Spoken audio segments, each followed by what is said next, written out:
सोचिए, अगर ब्रह्मांड के बारे में हमारी सारी समझ ही गलत हो। क्या हो अगर सब कुछ असल में धीमा हो रहा हो। आज हम इसी चौंकाने वाले सवाल की तह तक जाएंगे, एक ऐसा सवाल जो साइंस की नींव को हिला सकता है। 27 साल, जी हाँ, लगभग 3 दशकों से साइंस की दुनिया में एक बात तो एकदम पक्की मानी जाती थी कि हमारा यूनिवर्स, हमारा ब्रह्मांड ना सिर्फ फैल रहा है बल्कि और भी तेजी से फैल रहा है। लेकिन क्या हो अगर वो खोज जिसके लिए नोबेल प्राइज तक मिला वो एक गलती पर आधारित हो। सुनने में अजीब लगता है ना, पर एक नई स्टडी ठीक यही कह रही है। तो चलिए थोड़ा पीछे चलते हैं और इस पूरी कहानी को समझते हैं। ये है डार्क एनर्जी की कहानी। आखिर ये आइडिया आया कहां से कि यूनिवर्स की स्पीड बढ़ रही है? देखिए, इस पूरी थ्योरी का हीरो या विलन है डार्क एनर्जी।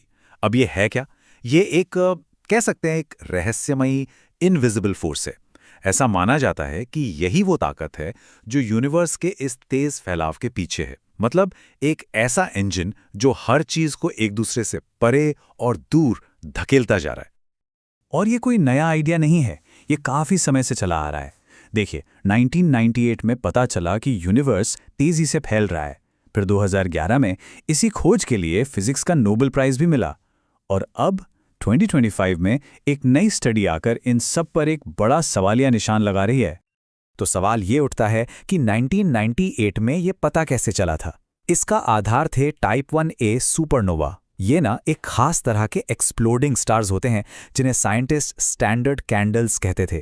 क्यों? क्योंकि ऐसा माना जाता था कि इनकी ब्राइटनेस, इनकी चमक हमेशा एक जैसी रहती है।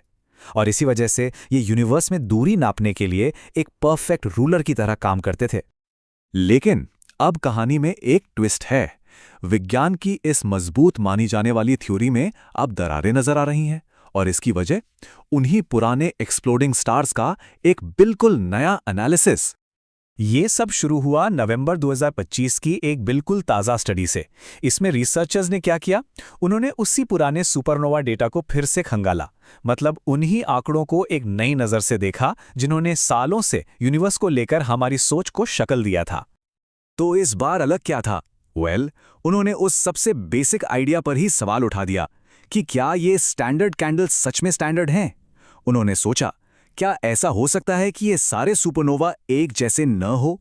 क्या कुछ नेचुरली ज्यादा ब्राइट या डिम हो सकते हैं?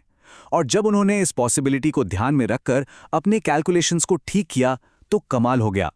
तेजी से फैलने का जो सबूत था वो गायब हो गया।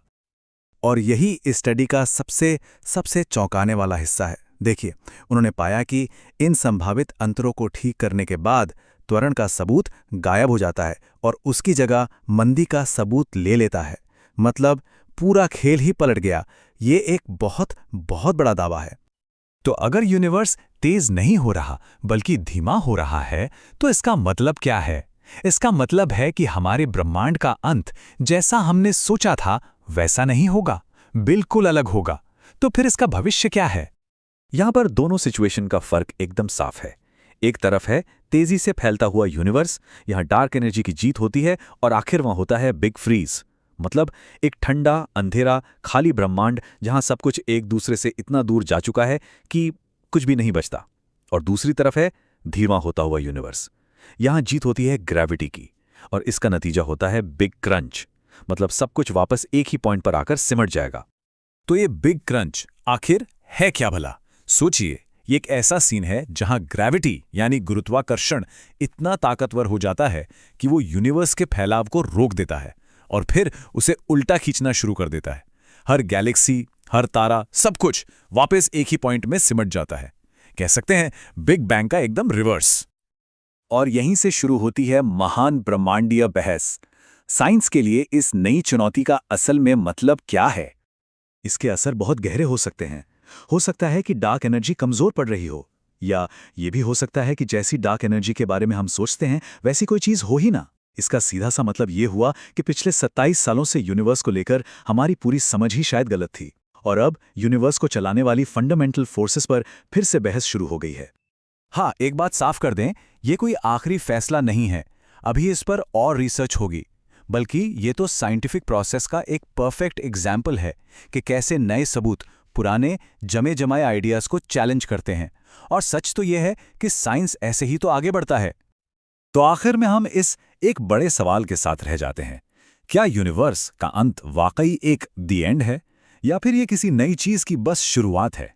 कौन जाने, शायद बिग क्रंच के बाद एक और बिग बैंग का नंबर हो। ये सवाल हमें सोचने पर मजबूर करता है कि हम इस ब्रह्मांड के बारे में कितना कम जानते हैं।